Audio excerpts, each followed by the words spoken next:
नमस्कार, आप देख रहे हैं भारत 24 न्यूज चैनल। मैं हूं आपके साथ सोनम और आगे की खास खबरें जानने के लिए बने रहे हमारे संवाददाता के साथ।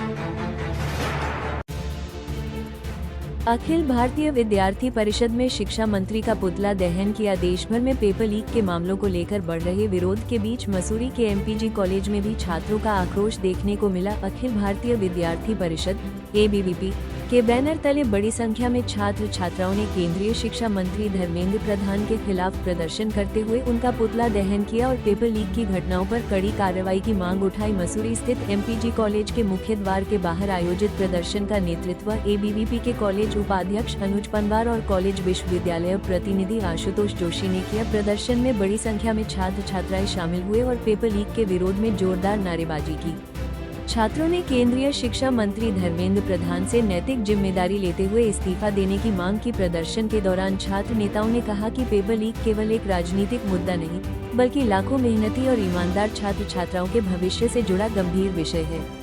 उन्होंने कहा कि इस मामले में किसी भी राजनीतिक दल को आरोप प्रत्यारोप की राजनीति करने के बजाय सभी दलों को एकजुट होकर छात्रों के हित में आवाज उठानी चाहिए। छात्र नेताओं का कहना था कि लगातार हो रही पेपर लीक की घटनाओं से युवाओं का शिक्षा व्यवस्था और भर्ती प्रक्रिया से भरोसा उठता जा रहा है। उन्होंने सरकार से दोषियों के खिलाफ सख्त कार्रवाई, निष्पक्ष जांच और भविष्य में ऐसी घटनाओं की पुनरावृत्ति रोकने के लिए प्रभावी व्यवस्था लागू करने की मांग की। साथ ही उन्होंने कहा कि जब तक छात्रों को न्याय नहीं मिलेगा तब तक उनका आंदोलन जारी रहेगा। धर्मेंद्र प्रधान इस्तीफा दो, इस्तीफा दो, इस्तीफा दो। धर्मेंद्र प्रधान इस्तीफा दो, इस्तीफा दो, इस्तीफा दो। ऐसा एग्ज़ाम है जिसकी तैयारी सब कर रहे हैं, 12वीं से कर रहे हैं, जो सबका करियर बना रहा है, जिससे आगे चल के देश का भविष्य आएगा, देश के डॉक्टर आएंगे। पर कुछ समय से नीट का एग्ज़ाम, पटवारी का एग्ज़ाम, SSC और ये 12th क्लास तक के एग्ज़ाम लीक हो रहे हैं, जो कि बहुत शर्मनाक बात है। इस चक्कर में आज अखिल भारतीय विद्यार्थी परिषद मसूरी ने धर्मेंद्र प्रधान जी का पुतला फूंका है और उनसे उनके निष्कासन की मांग की है। हम चाहते हैं कि NTA के अध्यक्ष से लेकर NTA की पूरी कमेटी और धर्मेंद्र प्रधान इस्तीफा दें, क्योंकि जब हमारे छात्र छात्रा अपनी आवाज़ उठाने के लिए दिल्ली जा रहे हैं, जंतर मंतर जा रहे हैं, तो उनकी आवाज़ सुनने की जगह वो उन पर लाठीचार्ज कर रहे हैं, उन्हें मार रहे हैं। वो कोई आतंकवादी तो है नहीं जो उनके बीच रोड में सर फाड़ रहे हैं, लड़कियों पे हाथ उठा रहे हैं, डंडा का प्रहार कर रहे हैं, उनके माता पिता पे इतने आक्रोश दिखा रहे हैं। तो ये बहुत गलत कर रही है सरकार। इसके खिलाफ आवाज़ उठाने चाहिए और धर्मेंद्र प्रधान और NTA का इस्तीफा चाहिए। ये कोई राजनीति का चर्चा तो है नहीं कि भाजपा और कांग्रेस अपनी रोटी सेक रही है। ये तो भारत का भविष्य है। अगर ऐसी पेपर लीक होते रहे तो आगे क्या होगा? हम देखते हैं जो विकसित देश है वहाँ अगर पेपर लीक हो रहा है या कोई हादसा हो रहा है तो जो वहाँ के मंत्री है वो सबसे पहले इस्तीफा दे रहे हैं। पर यहाँ 18 दिन से सोनम वांगचुक भूख हड़ताल में बैठे हैं और इतना लंबा वो मांग चल रही है, पर अभी तक उनकी तरफ से ना कोई जवाब है, ना उनसे बैठ के बात करी है। और इस्तीफा देना तो दूर की बात है, एक बार उनसे मिले तक नहीं। सर, लीडरशिप की बात नहीं, स्टूडेंट के साथ बुरा हो रहा है तो वो खुद खड़े हो रहे हैं। अगर हमारे साथ बुरा होगा तो जब तक हम खड़े नहीं होंगे तो कोई नहीं होगा। किसी को लीडर बनाने से अच्छा है कि खुद की आवाज़ खुद उठा दी जाए, अपने साथ वालों को बुला दिया जाए और जो भी हमारे साथ बुरा हो रहा है उसके खिलाफ पहले हमें खुद आवाज़ उठानी पड़ेगी, खुद लीडर बनना पड़ेगा, तब दूसरे आएंगे हमारे सपोर्ट के लिए। मैं एक नेता के रूप में नहीं, ना कोई छात्र उपाध्यक्ष के रूप में, ना कोई कार्यकर्ता के रूप में था। मैं वहाँ पे खड़ा था एक छात्र के रूप में, और एक छात्र ही दूसरे छात्र की पीड़ा, दुख, दर्द ये सब समझ सकता है। और मैं उन्हीं छात्रों के लिए खड़ा था जिनके साल बर्बाद हुए, मैं उन्हीं छात्रों के लिए खड़ा था जिनकी मेहनत ऐसी ही वेस्ट जा रही है। और मैं उन्हीं छात्र के लिए खड़ा था जिनके माँ बाप और वो अभी भी दर बदर रोडों पे, सड़कों पे प्रोटेस्ट कर रहे हैं, भटक रहे हैं, जिनको न्याय अभी तक पूरी तरह से नहीं मिला।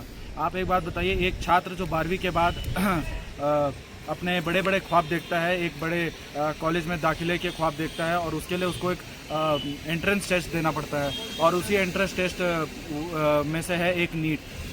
तो वो अपने 12वीं के बाद 1 साल का ड्रॉप लेता है, क्योंकि वो सब्जेक्ट और वो सिलेबस इतना वास्ट होता है, इतना बड़ा होता है, इतना हार्ड होता है कि उसको कवर करना काफ़ी टफ है। तो वो जब ड्रॉप लेने के बाद वो सब्जेक्ट वगैरह किसी तरीके से वो पेपर निकाल लेता है। आपको मैं बता दूं कि 24 लाख बच्चों में से मात्र 1.5 लाख का कट ऑफ जो है ये भी बिना रिजर्वेशन के है। रिजर्वेशन के बाद तो और बुरे हाल है। तो अगर वो बच्चा किसी तरीके से वो एग्ज़ाम निकाल देता, उसके बाद सरकार की नाकामी या फिर मैं ये कहूँ कि NTA की नाकामी, सिस्टम की नाकामी के कारण अगर उस बच्चे को सफ़र करना पड़ रहा है कि सिर्फ पेपर लीक के कारण उस बच्चे को दोबारा एग्ज़ाम देना पड़ रहा है। इतनी मुश्किल से उसने वो पेपर पहले निकाला था, दोबारा पेपर चेंज होता है, 10 चीज़ें चेंज होती है ना, नहीं निकलता है बार बार। तो ऐसे में मैं ये कहना चाहता हूँ कि क्यों बच्चा भुगते। तो ऐसे में मैं स्पष्ट रूप से चाहता हूँ कि एनटीए ऑर्गेनाइजेशन पूरी तरह से बदले, पूरा तालाब साफ हो। ये जो एक मछली ने पूरा तालाब गंदा कर रखा है, तो सारी मछलियाँ साफ हो, पूरा तालाब साफ हो और धर्मेंद्र प्रसाद जी रेजिग्नेशन हो।